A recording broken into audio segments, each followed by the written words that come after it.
பிரச்சனை. ஆமா, வந்தாலும் பிரச்சனை, வராட்டாலும் பிரச்சனை. அதான் பிரச்சனை. வந்தால் போகாதது 2, வந்தால் போகாதது 2, சரி. போனால் வராதது 2. அது என்ன போனால் வராது? வருவதும் போவதும் 2. அதாவது வந்தால் வராதது, வந்தால் போகாதது எது? மரியாதை. போனா வராது, புகழும் பழியும். ஆமா. போனால் வராதது சரி, உயிரும் மானமும். உண்மை. வருவதும் போவதும் இன்பமும் துன்பமும். இது இல்லாத மனித வாழ்க்கையே கிடையாது. அது உண்மைதானே. அதைத்தான் சொன்னாரு பட்டினத்தார். என்ன சொன்னார் அப்படின்னா, பட்டினத்தார் என்ன சொன்னாரு? வாழ்க்கையை பத்தி ஒரு விஷயம் சொன்னாரு. நாப்பிழக்க பொய்யுரைத்து நவநிதியம் தேடி, சரி, நலமொன்று மறியாத நாரியரை கூடி, பூப்பிழக்க பொய்யுரைத்து புலவளவன கலகலவன புதல்வர்களை பெற்றீர், காப்பாற்றவும் அறியீர், கைவிடவும் மாட்டீர், ஆப்பதனை அசைத்து விட்ட குரங்குதன் நிலை போலே. மனுஷ வாழ்க்கை எப்படி சொல்லியிருக்காரு? குரங்குதன் நிலை போலே. அதாவது இந்த உலகத்தில் மனுஷன் பிறந்த உடனே அவன் எவனுக்கு வந்து அந்த கொஞ்சம் விவரம் தெரிய ஆரம்பிச்சு, எதுக்காக ஓடி ஆடி வேலை பார்க்கிறேன்? நாப்பிழக்க பொய்யுரைத்து நவநிதியம் தேடி, 1000 பொய்ய சொல்லி, அதை சொல்லி, இதை சொல்லி, அப்படி இப்படி சொல்லி செல்வத்தை சேமிக்கிறேன். ஆமா, அதான் நாப்பிழக்க பொய்யுரைத்து நவநிதியம் தேடி, நலம் ஒன்றும் அறியாத நாரியரை கூடி. அப்புறம் யாரு? என்ன காரணம்? எல்லாம் சேர்ந்து ஒரு பொம்பளை கல்யாணம் பண்ணி வைக்கிறேன். ஆக பொம்பளை சொல்லி பொம்பளை கல்யாணம் பண்ணி பொண்ணை ஊட்டி பெத்துறாங்க. இதுல ஒரு விஷயம் என்ன புரிஞ்சுக்கீங்க?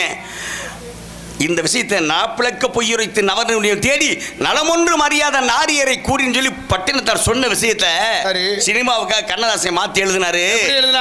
தந்தை தவறு செய்தான் தாயும் இடம் கொடுத்தாள். தந்தை தவறு செய்தால் தாயும் இடம் கொடுத்தால், வந்து பிறந்து விட்டோம், பந்தம் வளர்த்து விட்டோம். அப்படி எதுக்காக சொல்ல தெரியுமா? அதாவது தாய் தந்தையாகப்பட்டவன் தன்னோட மனைவி மேல ஆசைப்பட்டோன்னு பொண்டாட்டி என்ன செஞ்சா? தகப்பன உணர்வுக்கு இடம் கொடுத்த ஒரு காரணத்தினால யார் பிறந்தா? நம்ம பிறக்கிறோம். உண்மைதானே? நம்ம சும்மா இருந்தோமா? சும்மா இருந்தா நம்ம அதே மாதிரி செஞ்சான். ஆக இருவரோட ஒரு சந்தோஷத்துல பிறக்கிற ஒரு குழந்தை, அந்த குழந்தை பிறந்ததனால் கிடைக்க போறது துன்பம் தான். அதைத்தான் சொன்னேன்.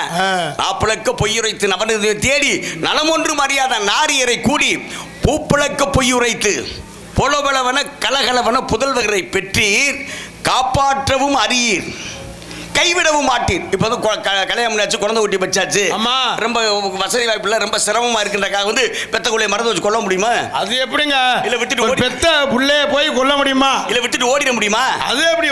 ஓட முடியாது. பெத்து பிள்ளை குட்டியோட கஷ்டப்பட்டு வாழ்ற அந்த மனித வாழ்க்கையை எப்படி சொன்ன? ஆப்பதனை அசைத்து விட்ட குரங்குதன் நிலை போலே. ஆப்பதனை அசைத்து விட்ட குரங்குதன் நிலை போல. ஒரு விறகு வெட்டி என்ன செய்யறேன்? காட்டுக்குள்ள அப்படி பெரிய உளியை சுத்தி இருந்து போறேன். காட்டுக்குள்ள நிறைய மரங்களை வெட்டி அன்றாட தொழில் பண்ணி சாப்பிடுறது அவனுடைய வேலை, அவனுக்கு குடும்பம் அது. ஆமா, விறகு வெட்டுவனுக்கு அதான வேலை. போன இடத்துல ஒரு பெரிய ஒரு மரத்தை பாக்கிறேன், மரம் சாஞ்சி கிடக்கு. ஆகா, மரம் சாஞ்சி கிடக்கு, இது பெரிய மரமா இருக்கு, இதை வச்சு நம்ம இதை 10 நாள் ஒரு வருஷத்தை ஓட்டிடலாம். 10 நாளைக்கு கொஞ்சமா வெட்டி வித்தாங்க, குடும்பத்தை சந்தோஷம் பார்த்துக்கலாம் அவன் நினைக்கிறேன்.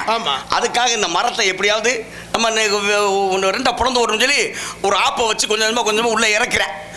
ஆப்பு ரொம்ப கஷ்டப்பட்டு உள்ள இறங்கி உள்ள போறதுல நேரம் ஆயிடுச்சு, பொழுது அஸ்தமனம் ஆயிடுச்சு. சரி, இன்னைக்கு காட்டுக்குள்ள வீட்டுக்கு போகணும் இல்லையா?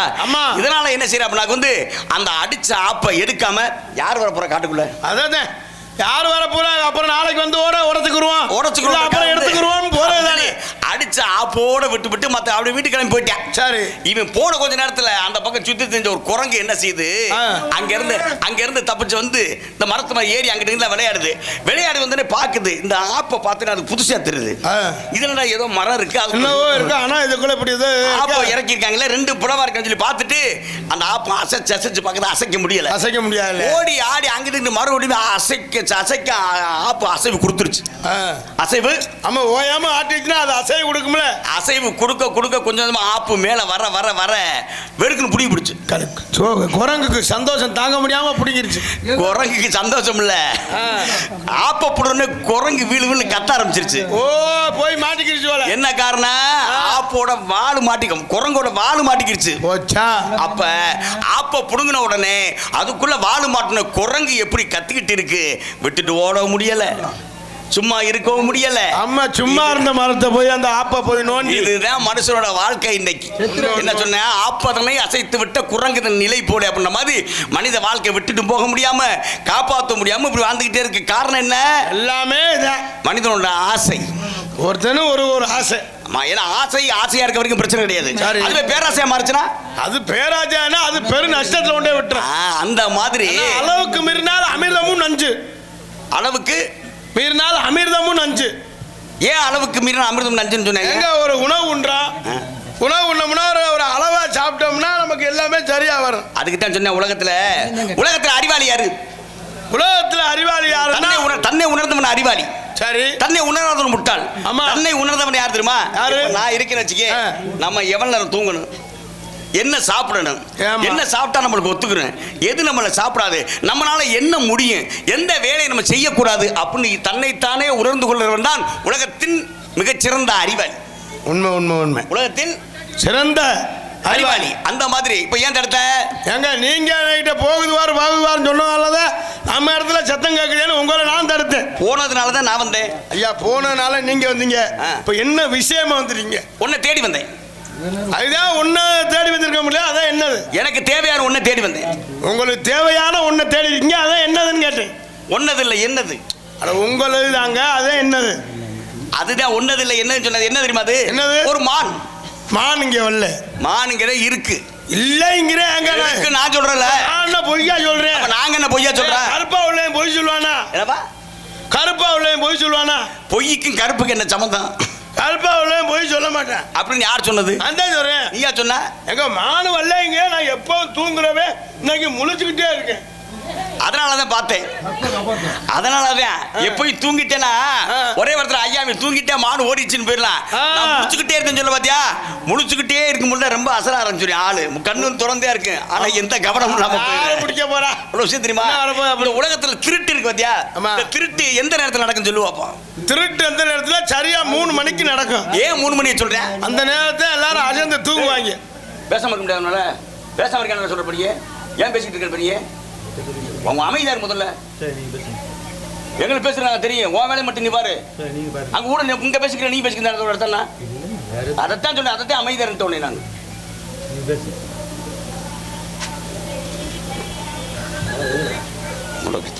ஏன்னா 3 மணியே போலதே.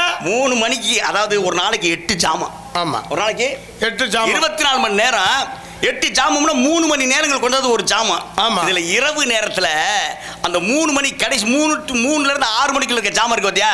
இந்த ஜாமம் தான் உலகத்துல ரொம்ப முக்கியமான நேரம். ஏன்னா அந்த நேரம் தான் தூங்காத ஆளு பகல் முழுவதும் அடிக்கிற வெயில், அந்த நம்ம மாசு காற்று இதெல்லாம் மாறி இந்த உலகத்துல அந்த 3 மணிக்கு மேலதான் சுத்தமான காற்று பிரவேசிக்கக்கூடிய காலம். சுப முகூர்த்தம். சுத்தமான காற்று, சுப முகூர்த்தம் எல்லாமே அந்த நேரத்தில் நம்மளையே அறியாம அனைத்து உயிர்களும் ஆழ்ந்து தூங்க ஆரம்பிச்சிடும். ஆமா, அப்படி தூங்கும் பொழுது அப்பதான் நீ சொல்ற மாதிரி முடிச்சுக்கிட்டே இருப்பேன். ஆனா என்ன நடக்குன்னு தெரியாது. எப்ப நான் முடிச்சுக்கிட்டே இருந்தேன், என்ன நடந்துச்சுன்னு தெரியல, எப்படி தூக்கி போறாங்கன்னு தெரியல, போட்டு ஆளாள் எழுப்புறாங்க, என்ன நடந்துச்சுன்னு தெரியல. நடந்த என்ன நடக்குன்னு தெரியாம எதுவும் கிடையாதுயா. உலகத்துல எல்லாத்துக்கும் ஒரு வேலை செய்யறதுக்கு ஆள் இருக்கு. இப்போ உனக்கு ஒரு கேள்வி கேட்கிறேன், நல்லா கேளுங்க. இப்போ ஒரு மனுஷன் செத்து போனான்னு நினைக்கிறேன். சரி, செத்து போனான்னு எதை வச்சு முடிவு பண்றான்? சரி, மூச்சு சுவாசிக்க முடியலையே, சரி மூச்சு விடலையே அப்படின்னா அப்ப செத்து போயிட்டான்னு. உடல் இதே துடிப்பு இல்லையே, சொல்லு, அதை வச்சுதான் மனுஷன் செத்து போயிட்டான். உடம்புல எந்த இயக்கம் இல்ல, செயல்பாடு இல்லைன்னு வந்து ஒரு ஆள் செத்து போனான்னு முடிவு பண்ணிடுறான். ஆமா, சரி, அப்போ உயிர் இல்ல, உடம்புல எந்த செயல்பாடு இல்ல. இல்ல, அப்ப செயல்பாடு இல்லன்னு ஒரு மனிதன் செத்து போனான்னு முடிவு பண்ணிடுறான். ஆமா, நான் உனக்கு கேட்கிறேன், செத்து போன உடம்புல சாகுறதுக்கு முன்னால 2 கிராம் மோதிரம் மாட்டிருப்பான். ஆமா, அது இழுத்தா எடுக்கலாம், மாட்டலாம். ஆமா, எப்ப சாகருக்கு முன்னால. செத்த பின்னால உசுறு போயிருது. ஆமா, அந்த மோதிரத்தில் தான் வர மாட்டேங்குது. என்ன காரணம்? அது ரத்த ஓட்டம் அப்படியே நின்றுக்கிறது இல்ல. என்ன காரணம்? செத்து போன உடம்பு கருப்பாயிருது. ஆமா. வீங்கிருது. மூக்குல இருந்து ஒரு மாதிரியா வடிய ஆரம்பிச்சிருது. ஆமா. செயல்பாடு இல்லாத இந்த உடம்புல இவ்வளவு விஷயங்கள், உயிரே இல்ல, செயல்பட இல்ல. ஆனா இதெல்லாம் எப்படி நடக்குது? அதே எப்படின்னே தெரியல. ஆனா நான் நீங்க சொல்ற மாதிரியே ஆளு உசுராடிக்கல, நல்லா கலட்டெல்லாம் மாட்டலாம். சரி. மூச்சு விட்டவொடனே எச்சோலியும் இல்ல, கலட்ட முடியல, காலையெல்லாம் ஊதிக்கிறது. என்ன காரணம்? ரத்த ஓட்டம், உயிர் இல்ல. ஆமா. எந்த செயல்பாடும் கிடையாது. ஆமா. செயல்பாடு இல்லாத இந்த உடம்புல இவ்வளவு மாற்றங்கள் எப்படி நடக்குது? எல்லாமே அந்த இறைவன் அனுக்கிறக அந்த ரத்த ஓட்டம். உடம்புல சும்மா கிடையாது. உடம்புல 10 விதமான காற்று இருக்கு. உடம்புல 10 விதமான காற்று இப்பவும் இருக்கு. உயிர் வாழக்கூடிய அந்த காற்றுக்கு பேரு பிராணன் என்று பெயர். என்ன பேரு? பிராணன். பிராணன். அதுக்கடுத்து மலஜலம் கழிக்கிறோம் பாத்தியா? பாத்ரூம் போறோம் பாத்தியா? இதுக்குரிய காற்றுக்கு பேரு அபானன் என்று பேரு. இந்த காற்று ஒழுங்கா வேலை செஞ்சா தான் மூலம் மலஜலம் கழிக்க முடியும். முதல்ல இந்த காற்று முதல்ல வேலை செய்யணும். அடுத்து வியானன் ஒரு காற்று இருக்கு. வியாழன் கிடையாது, வியாழன். கிருகரன், கூர்மன், நாகன், தேவதத்தன், தனஞ்சயன் அப்படி சொல்லி 10 விதமான காற்று இருக்கியா? இந்த 10 கூர்மன்ற காற்று இருக்கு பாத்தியா? இந்த இமை இருக்கு பாத்தியா? இந்த இமை கண்ணு முடிச்சு மூடுறதுக்கு, விழிகளை திருத்துறதுக்கு என்ன காரணம்னா கூர்மன்ற காற்று வேலை செய்யணும். சாப்பிட்ற சாப்பாடு செரிமானம் ஆகணும்னா வியானன்ற காற்று சரியா வேலை செய்யணும். எல்லாத்துக்கும் காற்று, ஒவ்வொரு காற்று வேலை செய்யணும். இது நல்லா தெரிஞ்சுக்க. ஒரு மனிதன் செத்துட்டான் அப்படின்னா இந்த பிராணன் என்ற காற்று கூட இருக்க மட்டும் 8 காற்றையும் கூட்டிட்டு போய் வெளியில போயிடும். ஒரே ஒரு காற்று மட்டும் உடம்புல இருக்கு. அது என்ன தெரியுமா? என்ன காற்று? அவன் தான் தனஞ்சயன். காற்று மட்டும்தான் உடம்புல இருக்கு. செத்த பின்னாலையும் அந்த காற்று தான் என்ன செய்யும்னா இறந்த பின்னால உடம்பு வீங்க வைக்கிறது, செயல்பாடு இல்லாம கருப்பாக்குறது, மூக்குல இருந்து ஒரு மாதிரியா தண்ணியை வடிய வைக்கிறதா அந்த தனஞ்சை என்ற காற்று தான். இந்த காற்றோட தான் மனுஷன் தூக்கிட்டு போன பின்னால சுடுகாட்டுல புதைச்சிட்டா எரிச்சிட்டா பிரச்சனை கிடையாது. ஏன்னா அக்னி ஆரம்பினால எந்த வேலையும் கிடையாது. ஆனால் புதைத்த உடனேயே புதைத்த 3ஆம் நாள் அந்த தனஞ்சையின் காற்று தன்னுடைய வேலை செய்ய ஆரம்பிச்சிடும். அது எப்படி? 3ஆம் நாள் நம்ம உடம்புல இருக்க அந்த நெகை இருக்கு பாத்தியா? ஆமா. அது கூட தானா கலண்டு விழுந்துடும் மண்ணுக்குள்ள. 3ஆம் நாளே நெகை கலண்டு விழுந்துடும். 4ஆம் நாள் இந்த மூளை இருக்கு பாத்தியா? மூளை தண்ணி மாதிரி உரி ஓடி போகும். 5ஆம் நாள் இந்த கண்விழி கறி அப்படி தண்ணியா ஓடி போகும். 6ஆம் நாள் இந்த தனஞ்சை என்ற காற்று உடம்பை வெடிக்க வச்சு அப்படியே மண்ணோட மண்ணாக்கிட்டு அப்படியே பூமியை விட்டு வெளியில வந்து காற்று மண்டலத்தில் கலந்துடும். ஒரு சாதாரண விஷயத்துக்குள்ள எவ்வளவு விஷயம் இருக்கு பாத்தியா? இவ்வளவு விஷயம் இருக்கு. ஏன்னா நம்மளை செயல்படுத்துறதே காட்டுட்டேன். நன்றி நன்றி நன்றி நன்றி. சரி, நீங்க எவ்வளவு விஷயம் சொல்றீங்களே, நான் இப்போ நான் ஒரு கேள்வி கேட்கிறேன். கேள்வியா இப்ப நம்ம நாட்டில் நம்ம விபூதி எங்க வேணாலும் வாங்கலாம். ஏன்னா மனுஷனுடைய சாம்பலை ஒரு கிலோ விபூதியா கொடுக்குறாங்க. அது எங்க? ஆமா, எங்க இருந்த வந்த நீ? அங்க இருந்தே உள்ள. அதைத்தான் கேட்கிறேன். இந்த ரூம் 3ஆம் நம்பர் ரூம். மனுஷனோட சாம்பலை விபூதியா கொடுக்குறாங்க ஒரு இடத்துல. ஏற்பாடு தானா? கேள்வி, நல்ல கேள்வி. ஏன்னா இப்ப நீங்க நல்ல விஷயம் சொன்னீங்க. ஆமா, சொன்னவனா பாத்தீங்களா 4 பேர் கை தட்டினாங்க. ஆமா, இது உண்மை. அந்த விஷயம் அதாவது இது எதுக்காக சொல்றோம்னா புற பெரியவங்களா இருக்கீங்க. ஆமா, கொஞ்சம் பேரா இருந்தாலும் எப்படி இந்த ரசிக்கிறாங்க. இந்த காற்றை பத்தி சொல்றோம்னா காற்றில் நம்ம அனுபவிக்கிறோம்ல. ஆமா, இப்ப நம்ம அனுபவிக்கிற விஷயம் தான். நம்ம இயற்கையிலேயே நம்ம வாழக்கூடிய வாழ்க்கையிலேயே இந்த ஒவ்வொரு விஷயமும் கண்ணால நடக்கிறனால நம்ம ஏத்துக்கிட்டோம். அதானே கண்ணால் எடுக்கிறோம். இப்போ மழை ஜலம் போகுதுன்னா காற்று போனதை மழை ஜலம் போகும். ஆமா, எங்க மழை ஜலம் போகாம 2 நாளைக்கு இருக்க முடியுமா? ஐயா, 2 மணி நேரம் ஒண்ணுக்கு போறதுனால எனக்கு கேள்வி. அப்ப 10 விதமான காற்றும் வேலை செஞ்சாதான் எந்த முடியல ஒரு வலி ஏற்படுதுனாக்க அங்கே என்ன காற்று வேலை செய்யல? வாயு காற்று. அதாவது வினான என்ற காற்று வேலை செய்ய நிறுத்தம். பூமி இங்க வலி ஏற்படுதுன்னா அப்ப அதை சரி பண்ணணும். அந்த மாதிரி ஒவ்வொரு இடத்துலையும் பிரச்சனைகளை கடவுள் கொடுக்குறேன்னா அந்த இடத்துல ஒவ்வொரு விதமான காற்று வேலை செய்யலைன்னு அர்த்தம். ஆமா, ஆக ஒவ்வொரு அதாவது ஒருத்தனுக்கு ஜீவன் முடியுது அப்படின்னா ஒவ்வொரு விதமான காற்றும் தன்னுடைய வேலையை குறைச்சிடும். கடைசியா பிராணன் கூட்டிட்டு போய் இப்ப நீ கேள்வி கேட்ட எரிஞ்ச மனுஷனோட சாம்பலை ஒரு கிலோ விபூதியா கொடுக்குறாங்க.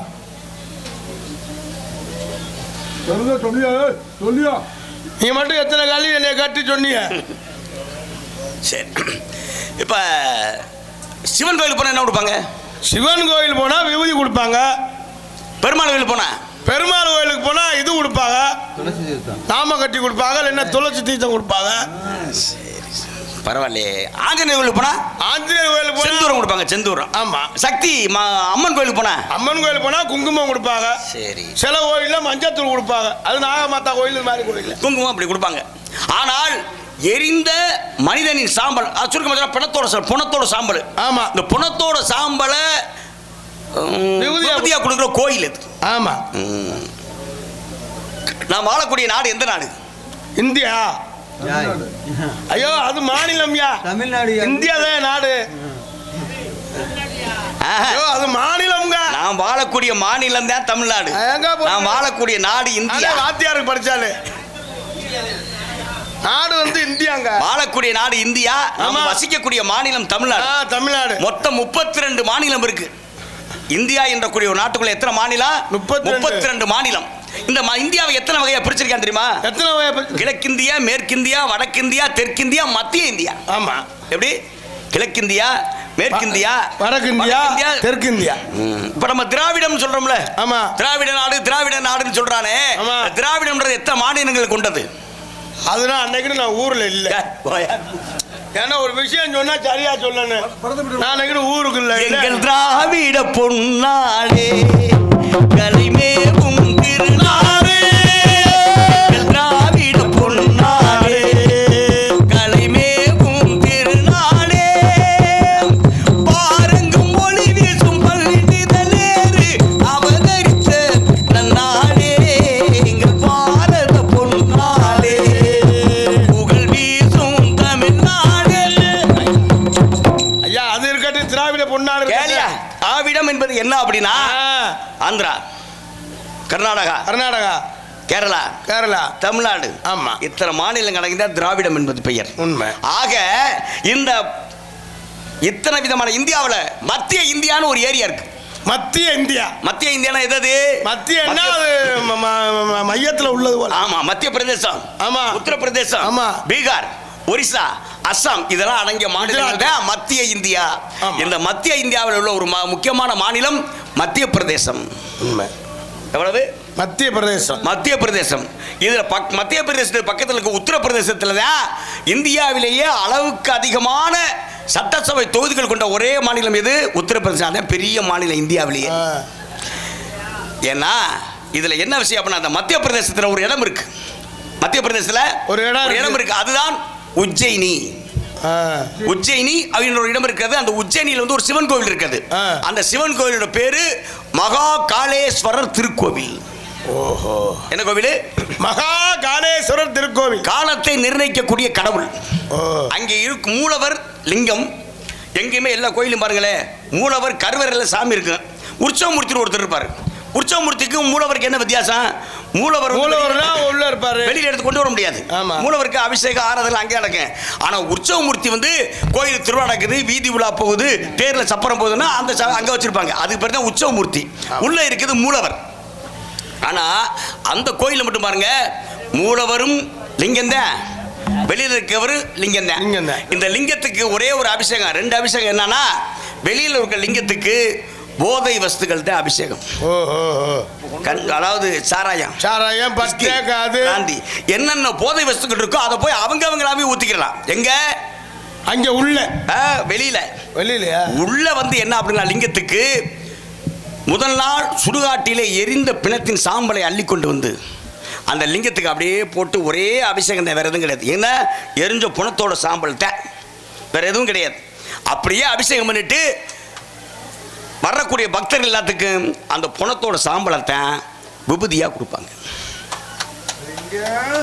என்ன காரணம்? விபூதி, புணத்தோட விபூதியை சாம்பலை பிரசாதம் தரக்கூடிய காரணம் என்ன காரணம்? அடுப்பு சாம்பலை வச்சு வைத்தியம் பண்ண மதுரையில். ஆமா, மதுரையில் கூன்பாண்டியனுக்காக அங்கே திருஞான சம்பந்தர் மீனாட்சி அம்மனுக்குள்ள இருக்க அடுப்பு சாம்பலை, மடப்பள்ளியில் இருந்த சாம்பலை அள்ளிக்கிட்டு வந்து வெந்நியில் போட்டு அவருக்கு மந்திரமாவது நீர், வானவர் மேலது நீர், சுந்தரமாவது நீர், துதிக்கப்படுவது நீர், தந்திரமாவது நீர், சமயத்தில் உதித்தது நீர், செந்துவர் வாயுமயமங்கன் திருவாலாவாயன் திருநீரன் சொல்லி வெறும் பச்சை தண்ணியில அடுப்பு சாம்பலை கொடுத்த உடனே கூன்பாண்டியனுக்கு வெப்பு நோய் போச்சு. அது அடுப்பு சாம்பலை வச்சு வைத்தியம் பார்த்தது மதுரை. சரி. ஆனா அங்க எரிஞ்ச புணத்தோட சாம்பலை போடுறதுக்கான விபூதியா போடுறதுக்கான காரணம் என்ன அப்படின்னா, வாழ்க்கையின் தத்துவம். மண்ணின் மீது மனிதனுக்கு ஆசை. ஆமா. மனிதன் மீது பெண் மண்ணுக்கு ஆசை. யார் ஜெயிக்கிறான்? மனுஷன் எங்கே ஜெயிக்கிறான்? மண்ணு தான் ஜெயிக்குது. மண்ணு தானே ஜெயிக்குது. மனுஷன் தான் இந்த இடத்த வாங்க போறேன் 10 ஏக்கர் ஏம்பிட்டுங்கிறேன். சரி. இந்த இடத்துல யாராவது உழுதா உன்னை வெட்டி போடுவேன், குத்தி போடுவோம்ங்கிறேன். சரி. கடைசியில் மனுஷன் செத்தா மண்ணு தானே. அதுக்கு தான் சொல்லுவாங்க கதை. ஒருத்தன் ஏப்பா அந்த 100 ஏக்கர் நம்மதாப்பா. ஆமா. அந்த 100 பக்கத்துல ஒரு அரை ஏக்கர் அடுத்தவனுக்கு இருக்கு. அதையும் விட்டக்கூடாது, நம்ம சேர்த்து வாங்கி விட்டோம்னா எல்லாமே நம்ம கிட்ட தான். போராடி வாங்குவானா, போராடி பிரச்சனை வாங்குவேன். அந்த மண்ணு மனசுக்கு நினைக்குமா, அடையாண்டா 100 ஏக்கர் 150 ஏக்கர் 200 ஏக்கர்னு சொல்ற. எத்தனை ஏக்கர் நீ வாங்கி வச்சிருந்தாலும் மண்ணை வாங்கி வச்சிருந்தாலும் உங்க அப்பனை நான் தான் வாங்கி போட்டேன், ஒப்பனை நான் தான் வாங்கி போட்டேன், உன்னை நான் தான் வாங்கி போட போறேன். எத்தனை ஏக்கர் வச்சு எதுவும் கொண்டு போறேன்னு சொல்றது இல்லையா? அந்த மாதிரி இது விஷயம் என்ன அப்படின்னா, வாழ்க்கையின் தத்துவம் அங்கே உபதேசம் செய்யப்படுகிறது. நான் கேட்கிறேன், ஒரு 100 ஏக்கர் நிலம் வச்சிருக்கேன் ஒருத்தன். ஆமா. செத்து போன கூட போதா? அது எப்படிங்க வர? ஒரு 2 கிலோ தங்கம் பொண்டாட்டி பிள்ளையே போகுது இல்ல. 2 கிலோ தங்கம் வச்சிருக்கேன் கூட போதா? அது எப்படி வர? பெத்த தாய் தப்பவனா கூட சாக போறானா? என்ன செத்தவனா மனுஷன் எல்லாத்தையும் உருவின பட்டு கயிறோட கட்டின பொண்டாட்டி யாரா சாக போறாளா? இல்ல. கூட பெத்த பிள்ளைவன சாக போறானா? இல்ல. ஒண்ணும் கிடையாது. நம்ம சொன்ன மாதிரி 2 கிராம் மோதிரம் மாட்டிருப்போம். இழுத்து பாப்பேன் வரேன்னா சுடுகாட்டில வெட்டி மோதிரத்தை எடுத்துக்கிறேன். நான் உன்னை கேட்கிறேன், நல்லா கேளுங்க. வெட்டின உடனே மோதிரத்தை விட்டு கொண்டு வருவானா, எங்க அப்பாவோட விரல் சொல்லி விரலை விட்டு கொண்டு வருவானா? மோதிரம் தான் அப்ப என்ன ஒத்துக்காவே செத்து போன காலு கை அதுக்கு. கடல்லையும் கம்மாயிலையும் செத்து போன மீனை கருவாடுன்னு வீட்டுல வச்சு சாப்பிடுவேன். ஆமா. காலில் ஓட்டுக்க செருப்பு அந்து வச்சுன்னு வச்சுக்கீங்க, 10 நாளைக்கு வீட்டுல வச்சு தச்சு இது வந்து மறுபடியும் போட்டுக்கிருவேன். ஆமா. ஆனா எங்க அம்மா செத்து போச்சு, எங்க அப்பா செத்து போனாரு, தூக்கி அந்த ரூம்ல எங்க ஒரு 2 நாளைக்கு வச்சிருப்பான வீட்டுல. 2 நாள் 1 நாள் வச்சிருந்தால மனித வாழ்க்கை என்பது மாயை. இந்த உலகத்துல எதுவுமே உண்மை கிடையாது. நம்மளை சுற்றி நடக்கிற எல்லா விஷயங்களும் பொய். இதை உண்மை நினைச்சு வாழ்ந்துகிட்டு இருக்கோம். அதனாலதான் சொன்னேன், அதாவது வாழ்க்கை என்பது விளையாட்டு மைதானம். இங்க பூமியில பிறக்கிற ஒவ்வொருத்தவன் நீ பெரிய ஆளு, நான் பெரிய ஆளு, அவர் அப்படிப்பட்டவர் இவர் இப்படிப்பட்டவர், நான் பணக்காரன், நான் ஏழை, அவர் அந்த சாதி இவர் இந்த சாதின்னு சொல்லி பேசுறது எல்லாமே பொய். எதுவும் உண்மை கிடையாது. அதுதான் எப்படி சொன்னேன் அப்படின்னா, நேற்று உன்னோடு வாழ்ந்து பழகிய மனிதன் இன்று உன் கையில் சாம்பலாக இருக்கிறான். அது உண்மைதானே. நேற்று உன்னோடு வாழ்ந்து பழகிய மனிதன் இன்று உன் கையில் சாம்பலாக இருக்கின்றான். அதை வாங்குகின்ற நீ நாளை மற்றொரு கையில் சாம்பலாக போகிறாய் என்ற வாழ்க்கையின் தத்துவம் அங்கே உபதேசம் செய்யப்படுகிறது. இதுதான் எரிந்த பிணத்தின் சாம்பல் பிரசாதமாக தரப்படுகிறது. உண்மை உண்மை உண்மை உண்மை. ரொம்ப சந்தோஷம், உங்களை சந்திச்சது ரொம்ப சந்தோஷம். இப்போ மான்குட்டியை தேடி வந்திருக்கோம். நீங்க இங்க உள்ள போங்க. எல்லாம் வரலையா தங்கச்சி? பாத்தீங்களா, லேடிஸ் விஷயமா வந்திருக்கோம் சொல்ல வேண்டிய. லேடிஸ் விஷயமா